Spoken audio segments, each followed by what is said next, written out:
Hi everyone, welcome back. I'm Michael Sandler, your host on Inspire Nation. If you've ever wanted more courage in your life, then do we have the Bravest You show for you. Today I'll be talking with Adam Kirk Smith, entrepreneur, life coach, consultant, and blogger, and the author of an inspiring new book, The Bravest You. And that's just what I want to talk with him about today, about key steps to fight your biggest fears, find your passion, and unlock your extraordinary life. That plus we'll talk about the Ritz-Carlton on Valentine's Day, Grandmother Nana and Fireflies, Panera Bread and Mentors, scary moves to Colorado, the power of Build-A-Bears, clowns and birthday parties gone bad, and how on earth to break your leg in a pillow fight. So what? Gotcha. That's great. Welcome to the show, Adam. Are you ready to shine? I'm ready to shine. Thanks for having me, Michael. I appreciate thank you for being here, and a mighty woohoo! Woo! So, I talked earlier about going back in time and kind of getting the full story, but maybe it's just too much fun. I can't resist. Can you tell us how on earth did you break your leg in a pillow fight? So I was 4, and my sister had a large pillow, and for some reason I thought that it would be a good idea to stick my leg in between a rung of a chair and to brace myself, and she hit me with a pillow and my leg stayed in the chair, and ouch. Yeah, it was I still remember it. Although it was long ago, I was in a full cast from hip to ankle, and it took about a month and a half for me to get the cast off. So yeah, I will recommend that people never do that if they are 4 and have a sister who has a pillow. Don't stick your leg in a chair. How are you at pillow fights after that? Oh, I'm a professional. Excellent. So let's go from there, and this is a perfect segue, because we're to talk about bravery. We have to talk about fear. So what was maybe the best way to call it a sermon gone bad at age 10? Yeah, a sermon gone. Yeah, that's perfect. So, my journey to get from, where I'm at to here, from going back 10 years ago, I started blogging 10 years ago. And so from that to now being a life coach and consultant, and getting a book deal, I'd like to take listeners back 10 years ago. And so I started a blog. Would you mind if I jump us even back further? Because it seems like at age 10, in church, it skewed your whole childhood. Yeah, it's actually the reason that really why I had to start researching fear. Because growing up in church and hearing the message that fear is bad, you never want to experience fear because, you're not right. And I grew up painfully shy. I was very shy as a child. And so knowing that, hearing people, preachers, tell me that I was in the wrong for feeling fear, there's a lot of guilt, a lot of shame in that. And me, as hard as I tried being brave, I couldn't seem to be. I was the kid that hid behind my mom when, she dropped me off at school, would feel like I was going to throw up every time I met someone new, just didn't talk to people well. You could ask peers, students that attended school with me. I was pretty quiet. And so, to break out of that shell, I knew I needed to do something about it. And so a lot of times we all hold our fears in. That's what I was doing at age 10. Of course, age 10 is very early on. You don't want to disappoint mom and dad, especially being in a household where, going to church was the thing to do. Grow up a Christian, go into the ministry. Those were what seemed to be the expectations. That was their idea of success for me. Anyway, I would, later on figure out that my idea of success was business and would influence people through that. But just a lot of guilt and shame. And I know I've felt that for myself, and I knew I couldn't be alone in that. And there's probably some listeners out there who can relate to that.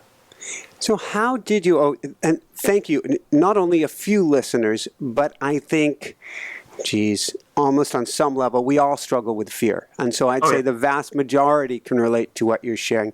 You did something unique, and I'm very curious what your mindset was to do it. Not only did you manage to break out of your personal mold, but on some level, what triggered you, or what was your thought process that says, that I'm not stuck as this fearful person? Yeah. No, that's a great question. I love this because it is more of a conversation, and you're asking me. I have yet to have an interviewer ask me what was happening back then. It's all about the book, so I do appreciate this, Michael. It would be that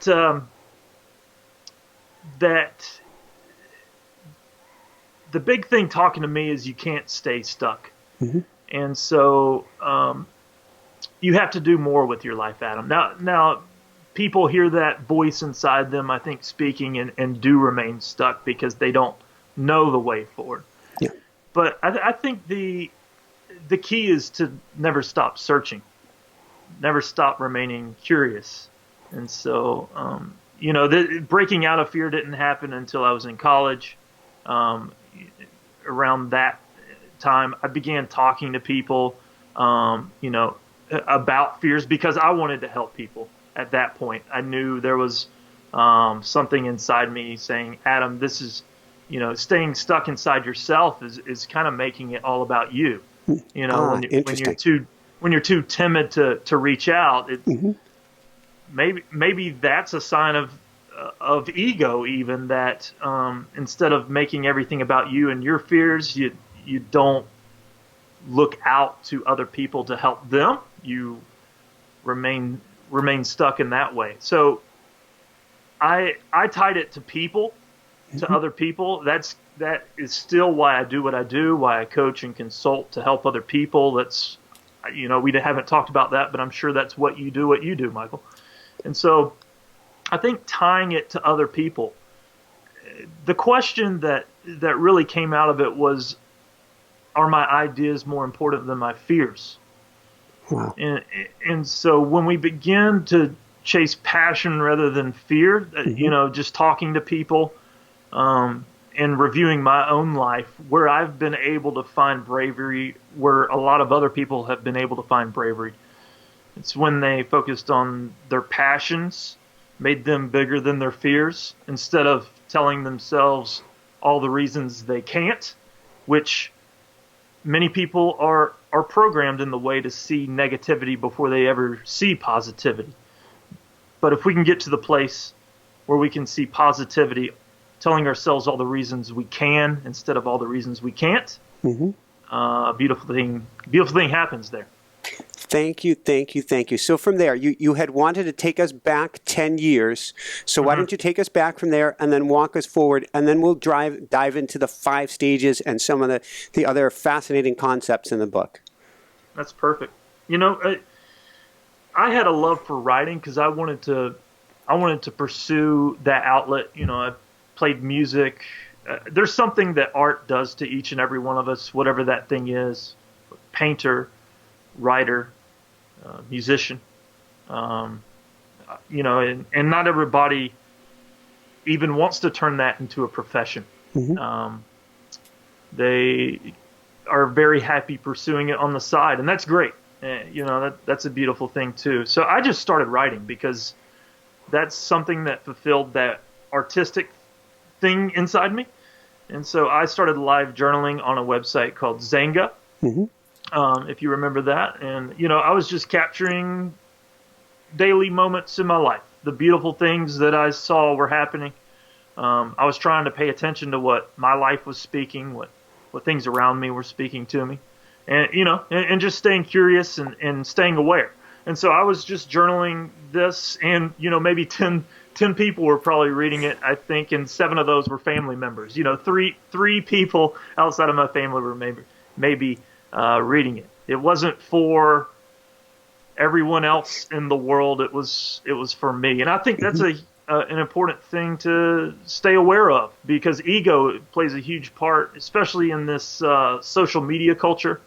We start basing self-value on likes and shares and paying attention to Instagram lives as people portray their perfect lives, and everybody knows life isn't perfect.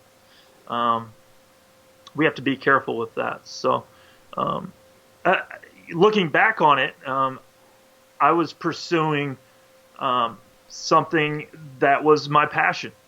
And a key sign of that is, what would you do if nobody else was looking? Yeah. I don't mention that one in the book because I have all my work is based around other people, and so it was really hard to write in. But character, I think, is built when you do the right thing when nobody else is looking, and I think that's important to help people find their passion.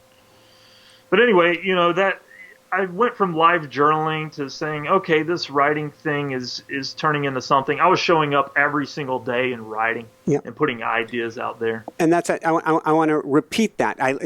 What you said, showing up every single day. That's huge. It is, and and that even goes into what we'll talk about later. That's my definition of bravery, but we'll get there.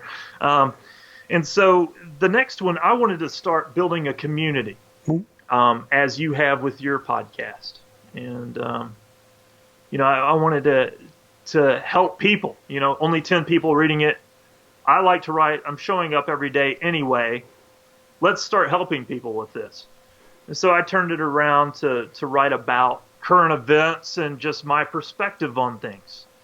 And that, that gained traction. I was around 500 people. All of our journeys are laced with trial and error. When I started that first blog, I'm 4 blogs in now to finding my niche, finding where my audience fit, where I fit in the world. We're going to make mistakes along the way. Life is a beautiful thing. Life is a journey.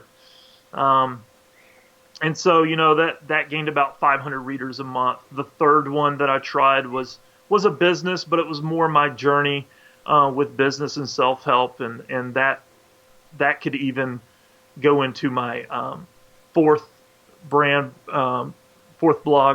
but it wasn't branded correctly. So with my fourth blog, as we know it now, A. Smith Blog, it's rebranded as me, and I write about self-help and business.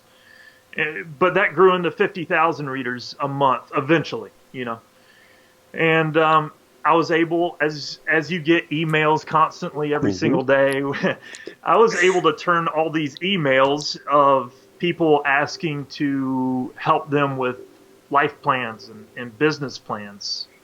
It's like, okay, my audience is telling me what business to create here. I should probably listen to them. And so I have a family, 400 emails or so a day. I need to put a price tag on my time, because I'm taking away. It comes back to priorities. Family is a huge priority. I didn't have time for them because I was answering all these different emails for free, working with people on things for weeks, which is great. And I still help people for free all the time. It's just things that don't take me weeks to work on. I'm still reaching out to people, helping them with easier questions. It's just now I am able to put a price on my time to help people with things that help push them forward, help them find success in their life. And so I was able to make a business around that, and it all started with pursuing my passion of writing in the first place. I would have never known that it would have turned into what it is today had I not started showing up every day, writing on a page, writing on a screen, what was going on in my life. It all started with that. So, it's turned into something beautiful. Thank you, and it has, and I like that there is an essence, and I want to get into bravery here in a second, but this is so important. I mean, first off, you talked about earlier the tapping into the creative process. I have my wife, she's the producer on the show, Jessica. She's on the back patio right now. She got these used wooden chairs, and she's painted them different colors, and now she's, deliberately de-stressing them with sandpaper. She's in that creative process, in that flow. And there's something special that happens. I think it takes our bravery factor up maybe to a factor of 10 when we get into something in the creative process, whatever that looks like to us. It can be building a business, it can be writing a book, it can be playing a violin. But when you're in that creative process, it is much easier to take those steps forward. Absolutely. I totally agree. There's something that, something about working does something, it fulfills something inside of us. It gives us hope, but when we put work out into the world, when we put ideas into the world, we can begin producing hope for others even. And I mean, even her with chairs, I mean, she's pursuing that creative outlet, distressing and working with her hands, and it's going to end up being something beautiful. And whether we realize it or not, it's going to help someone else. Mm-hmm. You know, it's a chair to sit in, to enjoy. And people don't always appreciate those small things like that. But we have to. It's a reframing of our minds to begin looking at the world as a whole, as something beautiful. That we can help people through even the smallest things. I think is an important note. Yeah. I couldn't agree more. So let's go from there. With the term reframing, let's talk about real briefly. There's so much to go through here. Everybody, you're going to want to go and get the book. There's just too much to cover here. But let's start briefly with the 5 stages of the bravery process. And let's talk about complacency and Richard Petty. Yeah. So I found that story to be so interesting with Richard Petty because, you know, looking at him on front of the cereal boxes with that hat of his and sunglasses, that's what we all see him as. And we remember him as this great NASCAR racer, which he is. I mean, he goes down as one of the greats. But late in his career, he became complacent because he didn't change technology while everyone else was on their cars. He remained complacent. He remained stuck in 50 years ago, and this world is ever evolving, especially of those pursuing you doing a podcast. That form of media 15, 20 years ago was unheard of, maybe. You know, I wasn't listening to podcasts. And we're pushing it now. We're still trial error. We just got this whole green screen set up and our light set up, and we're continuously pushing the edge of what we can think we can do and learning from that as well. Yeah. No, it's ever evolving. Again, going back to being aware and staying present in the life you're living and knowing which outlet to serve people the best possible way that you can is so important. And so, you know, in the last 7 or 8 years of his career, he didn't even win a race because of this complacency. You called it playing it safe. Yes, of this playing it safe. And it's important to know that he was still racing. We can be so busy focused on the things right in front of us that we have to do. He has to show up and race because that's what he does. Yeah. But instead of looking outside of the box, instead of just showing up every day without improving things in our lives on the side, you know, and really putting our full effort into things, he didn't win a race because he neglected to look at his priorities, to look at how things were changing. And so complacency, it's important for listeners to note this, that you can be, you know, the traditional definition of complacency is remaining still, not doing anything. And it's important to note that you can be doing a lot of things and filling up your schedule with busyness and using your schedule as a crutch, as I did for many years, as many people do, and not putting our best effort forward and not being able to grow into our definition of success as it is so important to define. Well, thank you for sharing that. We're gonna double back around to the other 4 stages, because we got the complacency stage, but let's dive into busyness for a minute, because that's like this giant Star Trek shields up. I'm too busy to go after my dreams and goals. Yeah. I'm just too busy. Yeah. In one of the chapters, I share of a time in my life where my schedule was so busy that I found myself in the ER with a panic attack, thinking that it was a heart attack. And I never want to go back there, and they prescribed me heart medication, blood pressure medication that I only ended up taking for like 2 weeks because it made me, it didn't make me feel right. And so by that time, it took me 2 weeks. I was immediately, hey, I need to realign my schedule. I can't keep feeling this weight of the world on my shoulders, stress on my shoulders, because I am a recovering people pleaser. It is very hard for me to say no. And so it still is. I'm honest. If there's one fear that I still deal with, because this book isn't to say that you can become completely fearless. That's not what this book is all about. It's about learning the tools to help us fight our fears. Mm-hmm.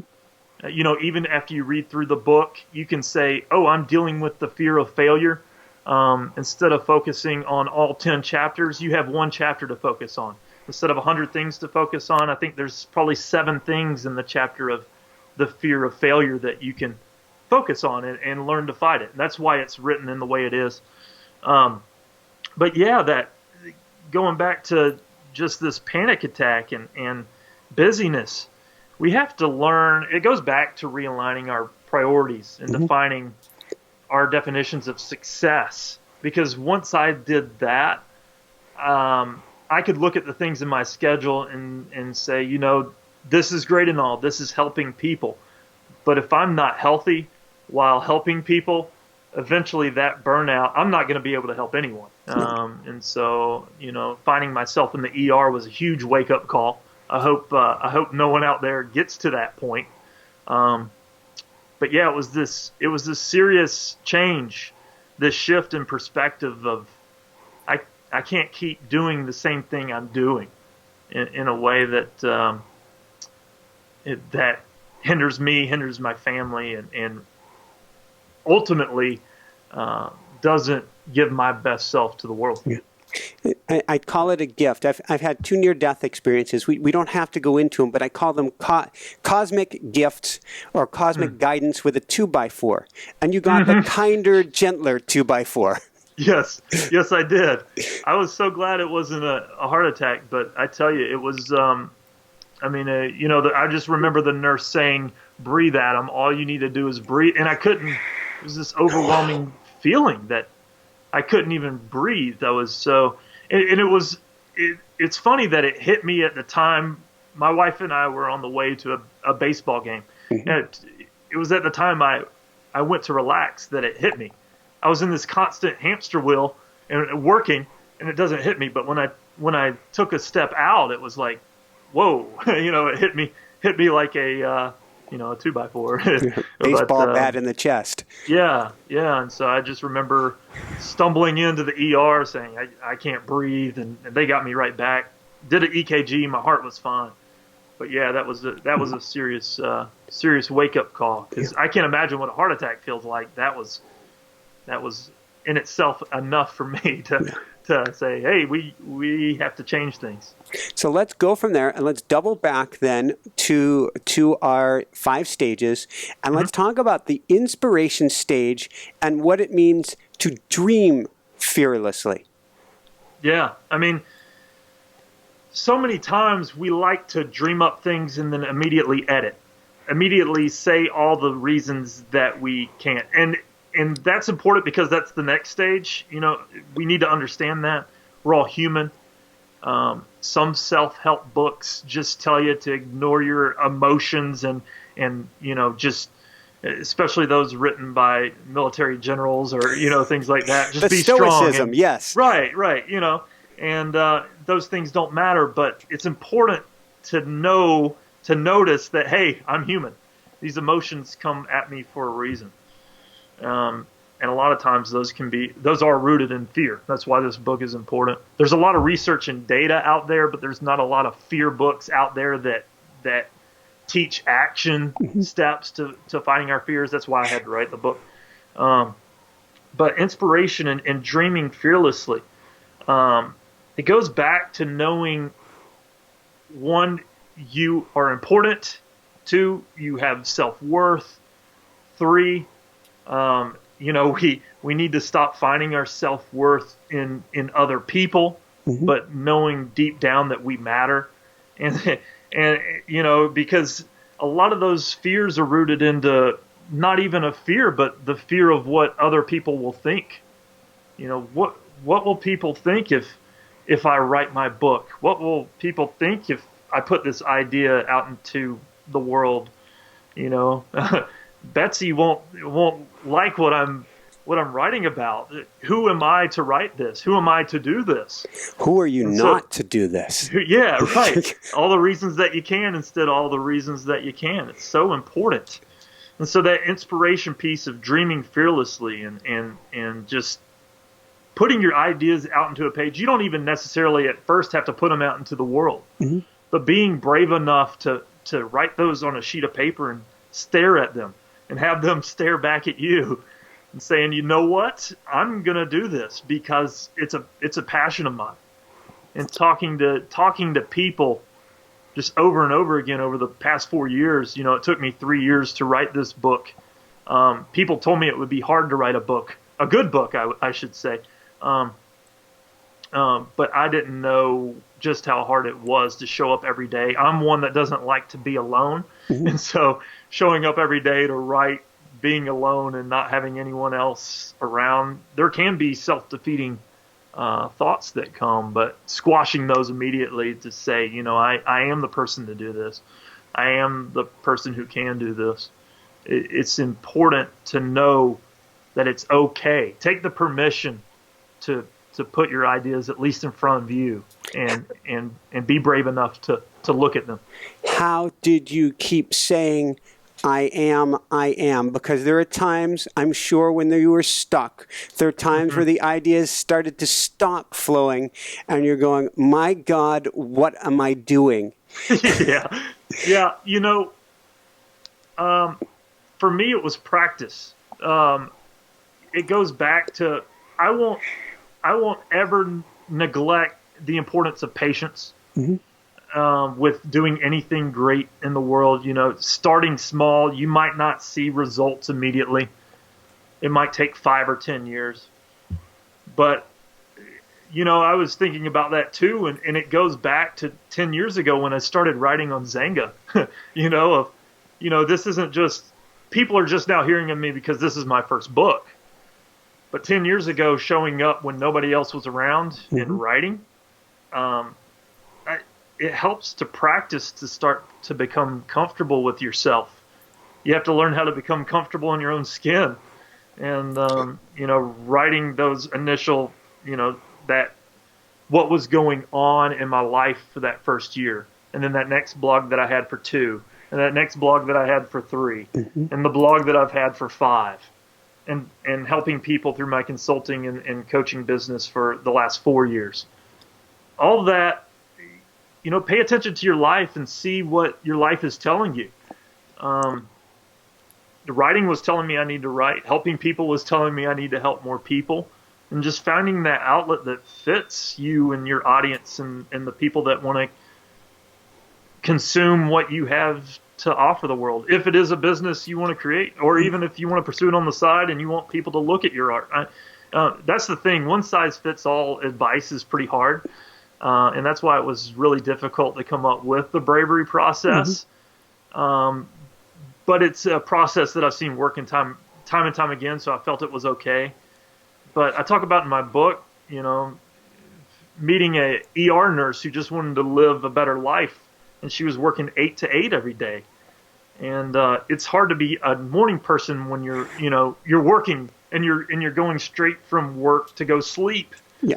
And there's so many different things that are happening in this world. And that's why it goes back to identifying your version of success. More than anything in this book, I think I get readers to start asking the right questions. I give people exercises to do because of that. I don't know where that reader is coming from. Only you know that. And so it's important to know where you're at, where you want to go, and filling that gap. A lot of what you're talking about here is really learning how to either strengthen your bravery muscle. So basically take it from completely atrophied and start to work with it and to gain faith and trust in yourself. Yeah. But also maybe we can talk about a list real briefly here, because you have lots of great exercises with list in here. One of the key things you're talking about is how to identify what you're already good at or have done that's good. Mm-hmm. Yeah. No, it's important. Self-awareness is so important, and it's become a buzzword as well as passion has, but it's because they're important. Principles work because they work. They've been talked about for ages. They'll be continued to talk. The people will keep talking about them for ages because they work. And so identifying, what you're good at, it helps to not only know what you're good at, but you can ask other people if you're unsure. If you're in this place of such self-doubt that you can't see what you're good at, friends are good for that. Family is good for that. Sometimes we're so close to the wall that we can't back up and see that, it's not just a brick, it's an entire wall. So, people can come in beside you and help you point to things. But results, if you're starting a business, results will speak to you too. When I noticed that my blog had 50,000 readers, I was like, okay, I'm on to something, Whereas with 500, it was okay. And so it's important to not only pursue our own passions, going back to ego. A lot of times that can be rooted into ego. What do I want to pursue? How am I wired? But tying that piece of what do other people need from me is important, because that's when, especially when we're creating business, if you just create things for yourself, which is a good place to start, but if you're the only one who is going to, if you're the only one that you're willing to see your work and look at your work, then it's going to be hard to turn it into a business. And so that's super important, to tie that piece of what do people need from me, plus what do I love to do. That makes sense. And it also, it gives you, in the middle of the night when crap's going down, if you're doing something that you're passionate about and you're doing something that's helping others, you're a lot more likely to hang in there rather than to throw in the towel. Yes. I was just going to say, other people can not only be a benefit, but in the business aspect, but so often other people keep you accountable. 50,000 people reading my blog, I would be lying if I would say, at 11 p.m. and I have kids running, that just went to bed, 2 hours ago, and I'm up with my wife, and I need to put out a post for tomorrow because 50,000 people are going to show up and read it. I would be lying if I would say there's those nights in the middle of the week that other people kept me accountable, and that's in the importance of community. We can even look at something like diets. There's thousands of diets out there, but the reason that there are so many is because people don't have community around them to help them. Research shows that community helps people reach their goals. I don't have that statistic in front of me, but that research is out there that community helps people show up time and time again. Other people help people become brave. That makes sense. Yeah. Let's go from there. And Yep. one of the cool things that you say, and so we're talking about the I can't do it stage. So we've got complacency, we've got inspiration, now we've got the I can't do it stage. And I love this. You say, if your goals and dreams don't scare you, and probably scare the bleep out of you, but I'm taking Right. creative license here, they're Yeah. probably not big enough. Yeah. Yeah. I mean, let me tell you, putting a book out there that that I'm having to say is finished. You know, I don't believe any work is ever finished. We're having a conversation here of things that I didn't put in the book, but it's important to note. To say it's finished and to have people critique you and leave reviews on a site for a book, I'd be lying if I would say that I don't fear that at all. But my passion of helping people outweighed that fear of what people think. And so, you know, I think an important statistic to note for people before we really jump into fear here is that 85% of the things that people fear don't even happen. 30% of the things that people fear happen in the past. And 90% of the things that people fear are deemed insignificant. And that's from research through the University of Cincinnati, credible source. And so when we really analyze our fears and sit down and look at them, I mean, it almost seems too easy to ask this question, but what's the worst that can happen? Many times, you know, it's really not that bad. And you know, something important with the work that we do, putting our ideas out there and going back to the importance of trial and error and being okay with that. I wouldn't have found my audience had I not tried different things. It's important to note you cannot appease everyone with your work. And a lot of times that's what people get wrong. They try to please everyone. An editor that I worked with long ago, she said, you know, when you try to please everyone, you end up pleasing no one.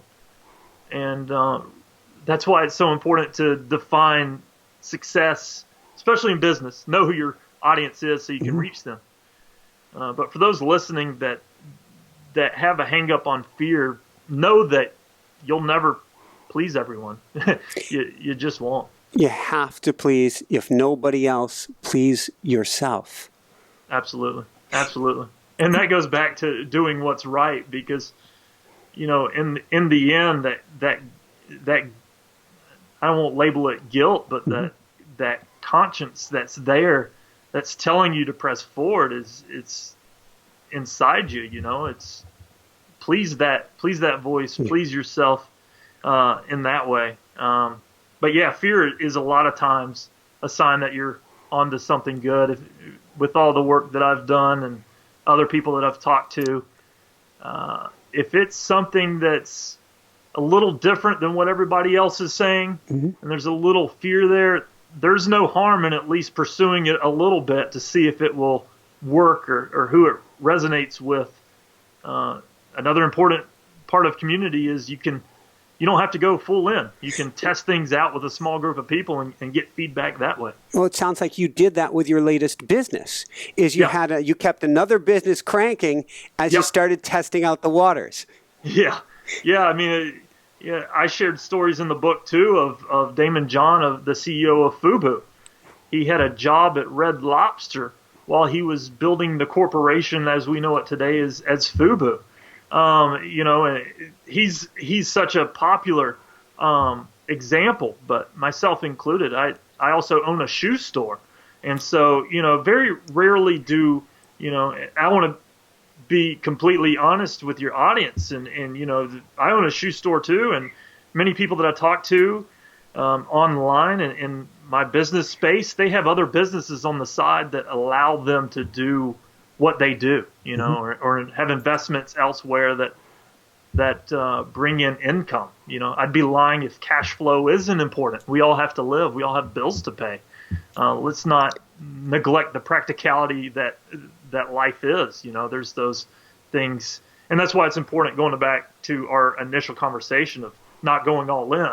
I'm not telling people to you know, quit their day job and fully pursue their dreams. takes patience, and life is a journey, and feel free to take baby steps along the way. Try things. I don't believe in failure. Everything is a learning experience for the next thing. And so stepping stones, each experience is a stepping stone. You have data to pull from, you have experiences to pull from to make better, more productive decisions in the future. Thank you for sharing on that. If we go back one step before this, which is, and we're talking about the I can't do it stage, one of the lead boots that people voluntarily put on and then maybe solder on to their feet. Lead boots soldered on. I don't know how that works, but that works. but you get the concept. Is we put on these lead boots of perfectionism. Yeah, absolutely. Yeah, I mean, that goes into kind of what I was talking about. It's everybody's. Something important to note is the way the school system works, and I don't really know a way around it. I don't know a fix. Sir Ken Robinson has a TED Talk about it. It's 20 years of the schooling system and making A's. That's perfection, and to switch a mindset after that, while it's been ingrained to us our entire lifetime, is very hard. We're all striving to make A's, and there's very little wiggle room to experiment, because you study for a test to make an A, and it's this perfectionism, and people who have that perfectionism get mad at a B or a C, or especially a D or an F, and it's really tough, and I think that's why so many people deal with perfectionism, because it's ingrained into us from 5 years old. And if you go to university, then 22. And so when you look at that as a whole lifetime of trying to, some people go on to get doctorates 25, 27, 28 into school. When you're talking 20 years of lifetime of dealing with perfectionism, and then someone like me coming along and saying, switch from that, it's going to take a lot more than that. It's going to take people willing to take risks after being used to striving for A's, when a lot of the meddling, a lot of the experimenting, a lot of the curiosity, a lot of the findings happens when I know I'm going to get an F, but I need to see where this goes. So thank you. 3 tries from now, 7 tries from now, I can maybe get something good enough to present into the world, and I don't know the fix for the education system, but I think something needs to happen there. This is a broader conversation than myself. This is bringing university, deans of students and superintendents of schools and different things into a conversation where we need to say, hey, we need to teach, people, because we're going to see creativity halt if we don't. I think a lot of different things haven't come into the world. This is a very definite statement that I would get kickback on, but you look at the education system, a lot of those inventions happened when schooling wasn't as prevalent, when the university system wasn't as big of a big deal. Well, if we hold on to our iPhone from Steve Jobs, who quit the educational system. Right. Mark Zuckerberg, who did the same thing with Facebook, didn't graduate from Harvard. I think he got pretty close, though. But it's this can be something. This is what I'm going to take away from this conversation. I'm going to be thinking about this a lot more. Well, let me ask you based on this. Yeah. You have 2 kids. How old are they now? 6 and 2. What are you going to be? So on the little side of things, but there's still success and failure in their minds at this point. Were they able to climb up something? Were they not? Were they able to draw something? Were they not? Although I'd like to say any drawing is a great drawing. But with that said, what are you going to teach them about failure? I'm going to teach them that it's okay. I've thought a little bit about this. My little girl just graduated kindergarten, just going into the first grade next year, so we'll deal with it more. But there won't be a punishment of any sort for not. We'll definitely make her go through high school and such, but the university choice, there's no pressure going to be from me to make her go to university. When she makes an F on a report card, I'm not going to be mad. I think everything's a teaching lesson for kids, just like I spoke about. What did you learn from this? That's going to be the question. And so, as long as she learns something, we're good. I'm not preaching fail just to fail. But we all have bad days. Mm-hmm. We all have mishaps, but also in the future, after you're done with school, I just don't want that pressure ingrained into her to get A's every time, and the A honor roll and the B honor roll. I don't know if in the grand scheme of things, I guess it does if you want to get into university. If she wants to become a doctor and going to university is the only way to become a doctor as it sits right now, then as it's important to study. Again, it goes back to knowing your definition of success and knowing where you want to go. To be an entrepreneur, you don't have to go to school. I did go to school, but it wasn't a requirement. And so I'm going to teach her that it's okay. What did you learn? Did you try with everything that you had within you?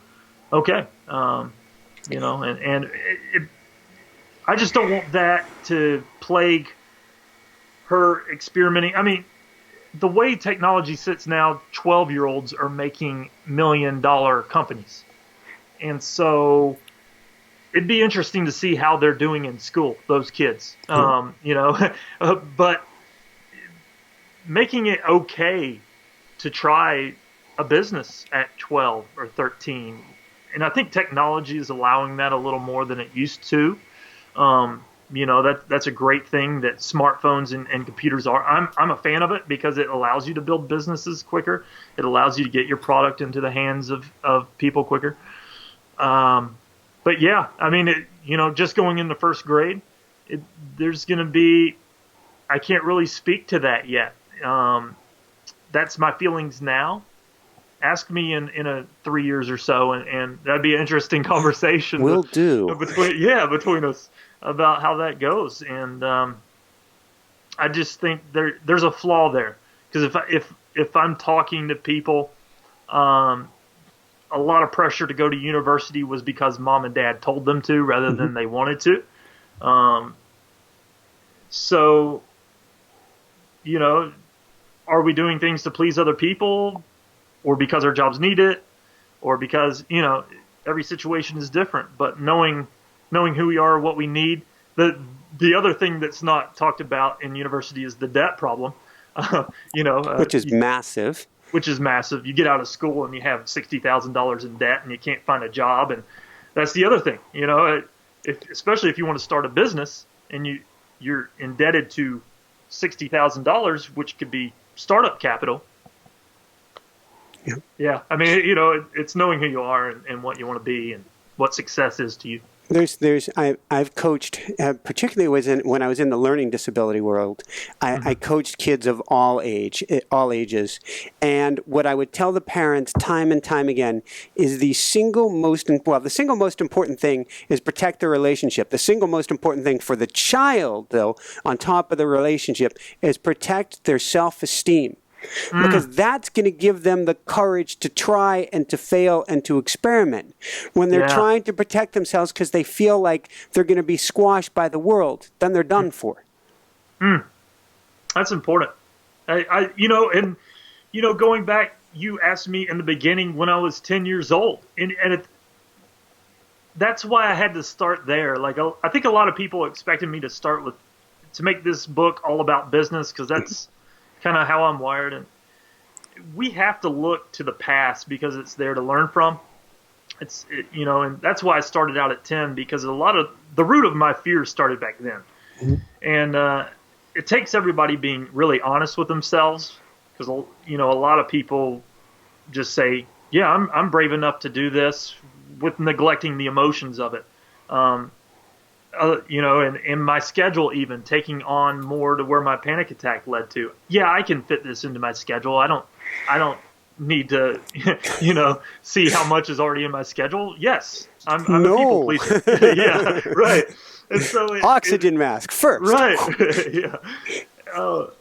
It all goes back to us being honest with ourselves, knowing what our fears are, but the roots of those fears are. And you're right. A lot of that is built on self-esteem.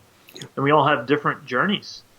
I mean, my mom did social work for 30 years, and the stories that she has of people being brought up in these scenarios that are just yuck, And I had a great childhood, and my parents are great, but everybody comes from these different journeys, and it's really hard to speak to those people because nothing of my life,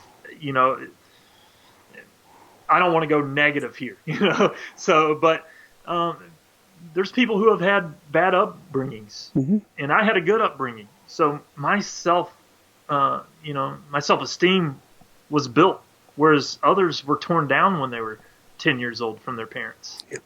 So it's just different worlds, but the importance is still dealing with those emotions.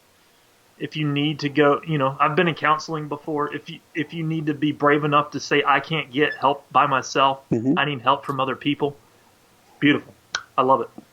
And being brave enough to say, I need help and go and get help. That's bravery at its finest.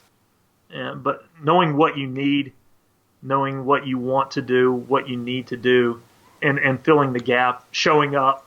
I mean, all this is tied together. It really is.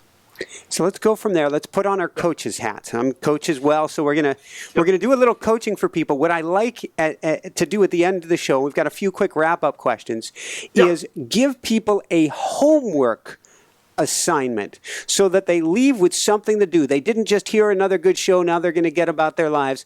But what one homework assignment would you give people to help build a Bravest You?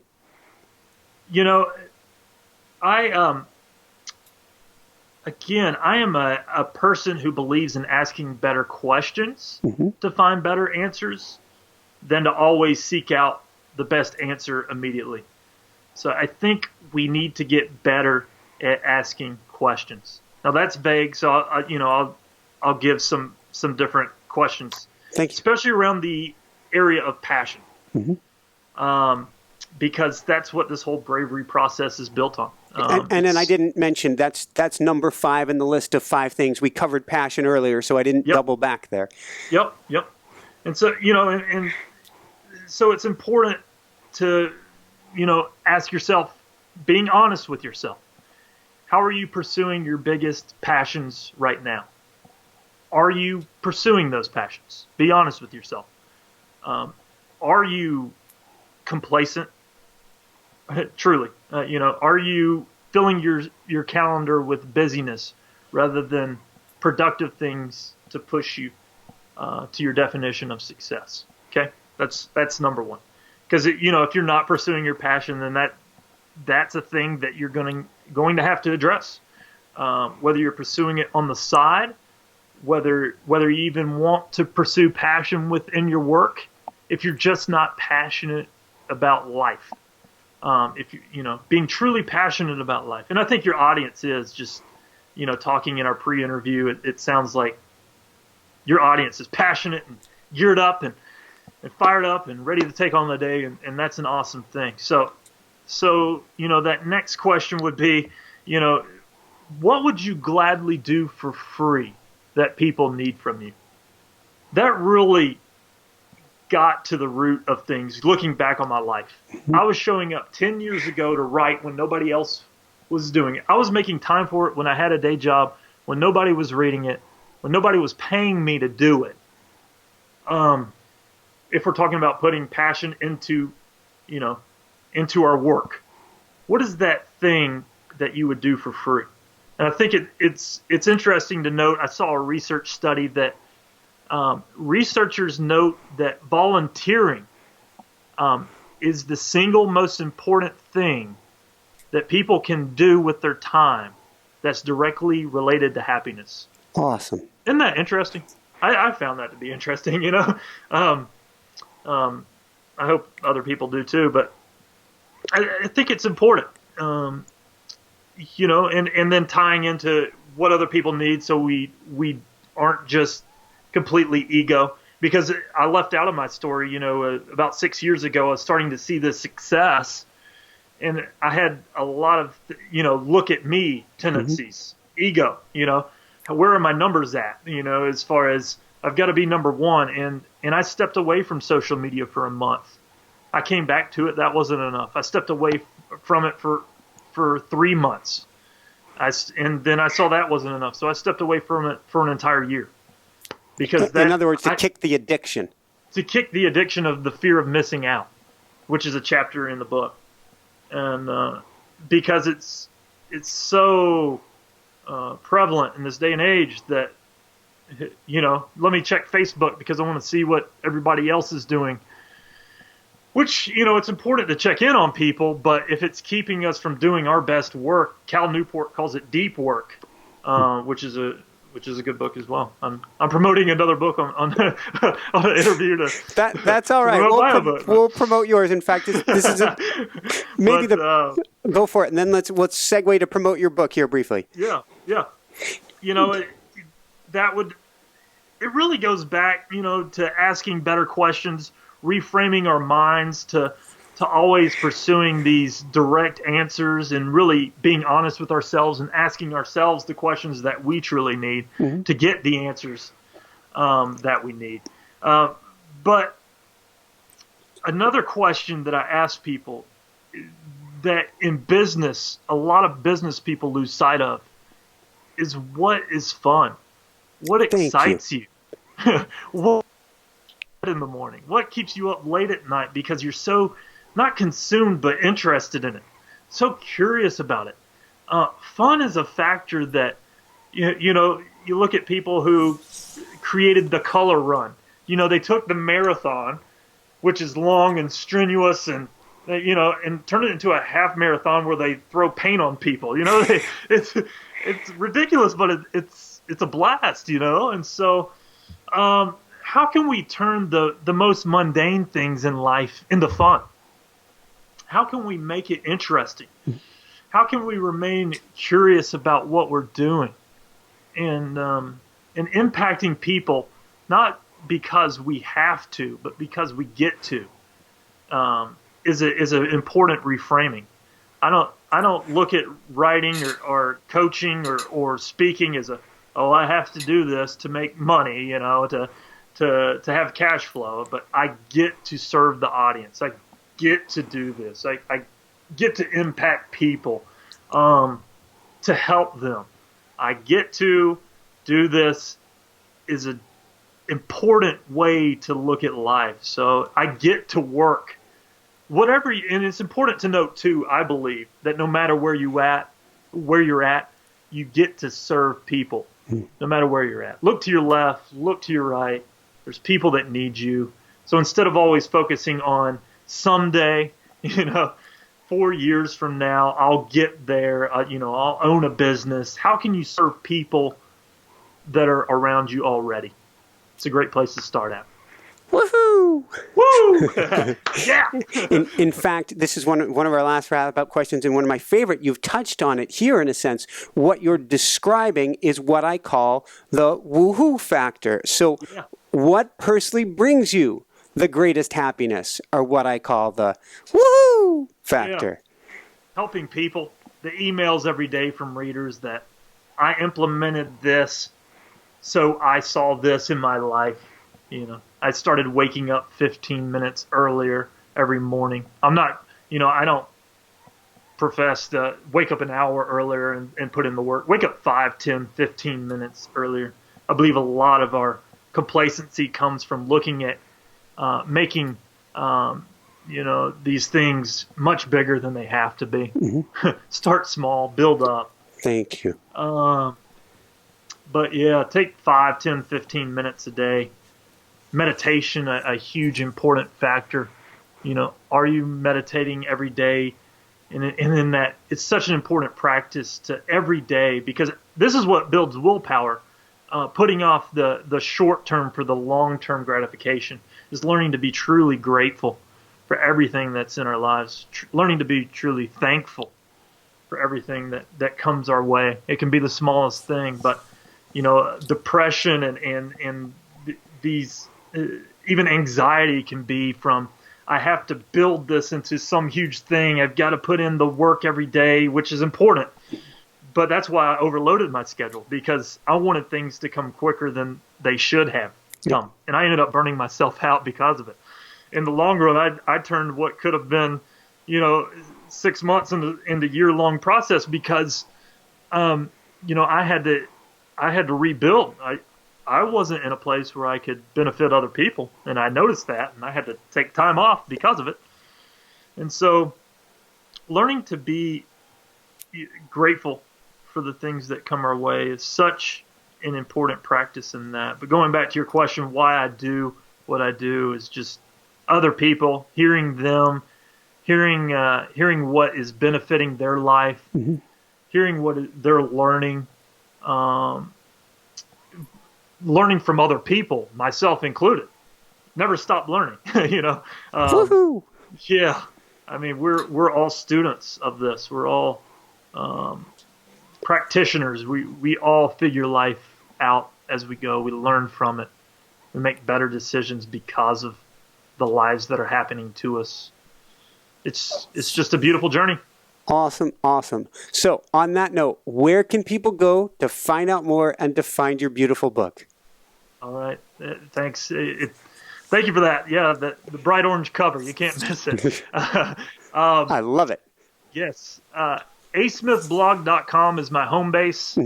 That's where you can find my work. You can go to Amazon, type in The Bravest You, and search the book that way. Or if you have a local bookstore that carries The Bravest You, I'm all about shop local. Help those people in your community that have a business. Go buy the book from them. Start a conversation. Do great work. And thanks for picking up the book. If you do happen to read it, let me know what you think. Awesome. So if you didn't catch that, come on over to InspireNationShow.com. We'll get you over to Adam as well. Adam, any last brief words of wisdom you want to share with people today? Focus on your passions. It's a game changer. Instead of all your fears, focus on your passions. Bravery is right around the corner if you do that. Woohoo! Woo! Thank you so much, Adam. This has been a lot of fun. We'll have to have you back in a few years and hear how you're doing with the little ones. That'd be great. I'd love that. Yeah, it's been a real pleasure, Michael. I appreciate it. You're most welcome. For everyone out there, this is Michael Sandler saying, be well, have fun, get the bravest you, and follow your passions, and shine bright. Woohoo! Woo! Awesome. You're a great interviewer.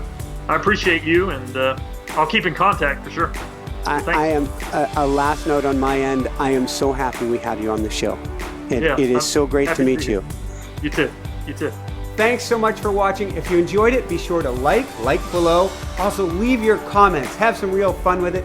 Subscribe to our channel where you're going to get more great videos, more interviews coming up. And check out our website, InspireNationShow.com. That's where you'll find tips, blogs, information, videos you won't find anywhere else, and useful and helpful resources to really help you kickstart your life and to shine bright. Thanks so much again. Thank you for your support. Like, comment, subscribe. See the website. Thanks so much and have fun. Of course, shine bright. Woohoo!